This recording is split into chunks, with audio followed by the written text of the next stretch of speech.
એક પિતાની અધૂરી ઈચ્છાને એમનો પુત્ર એવી રીતે પૂરી કરે છે કે આજે આપણે એમની કંપનીને ડેઈલી સવારે યાદ કરીશું. તો ફર્સ્ટ મૂવ એડવાન્ટેજના એપિસોડ નંબર 29માં તમારું સ્વાગત છે.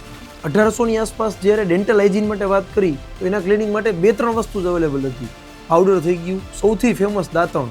એ સમયમાં ડેન્ટલ હાઇજીન માટે એટલું બધું લોકો વિચારતા નહીં. વિલિયમ નામનો વ્યક્તિ જેને પોતાનો નાનકડો બિઝનેસ છે, જે ઓલરેડી સ્ટાર્ચ, કેન્ડલ અને સોપ જેવા ઘણા બધા નાના બિઝનેસ કરે. પણ એ વ્યક્તિની ખાસ બાબત એ હતી કે ડેઇલી લાઇફસ્ટાઇલમાં જો કોઈ પ્રોડક્ટ યુઝ થાય છે તો એ પ્રોડક્ટની ક્વોલિટી ટોપ નોચ હોવી જોઈએ, બેસ્ટ હોવી જોઈએ. આ વસ્તુમાં પોતે એ બિલીવ કરે.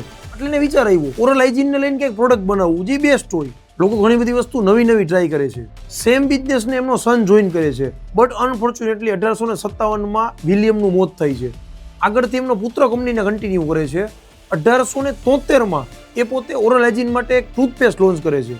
શરૂઆતમાં એ ટૂથપેસ્ટ છે એ ગ્લાસની જારમાં લોન્ચ કરે છે.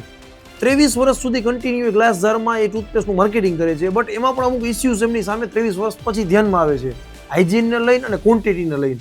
માટે 1896માં એ લોકો ફરીથી સેમ ટૂથપેસ્ટને એક ટ્યુબમાં લોન્ચ કરે છે. અને આ જ કંપની એટલે કોલગેટ. ટૂથપેસ્ટને લોન્ચ કરવાવાળી આ ફર્સ્ટ કંપની હતી. અને એ જ ટૂથપેસ્ટને ગ્લાસ જાર અને ટ્યુબ આ બંને પેકેજિંગમાં પણ લોન્ચ કરવાવાળી આ કંપની ફર્સ્ટ હતી. કોલગેટને આજે આપણે ડે ટુ ડે લાઈફમાં બધા લોકો યુઝ કરી જ છીએ. આ કંપની વિશે વધારે કહેવાની જરૂર નથી. ખાલી માત્ર એના ફાઇનાન્શિયલ ઉપર નજર કરો. એમનું 2025માં રેવન્યુ $2000 કરોડ રેવન્યુ છે. માટે કોઈ પણ પ્રોડક્ટમાં જ્યારે તમે પ્રોબ્લેમ ગોતીને એનું સોલ્યુશન કરો છો, એને બિઝનેસ મોડલમાં કન્વર્ટ કરો છો, ત્યારે તમને ફર્સ્ટ મૂવરનો બહુ મોટો બેનિફિટ મળે છે. જય હિન્દ.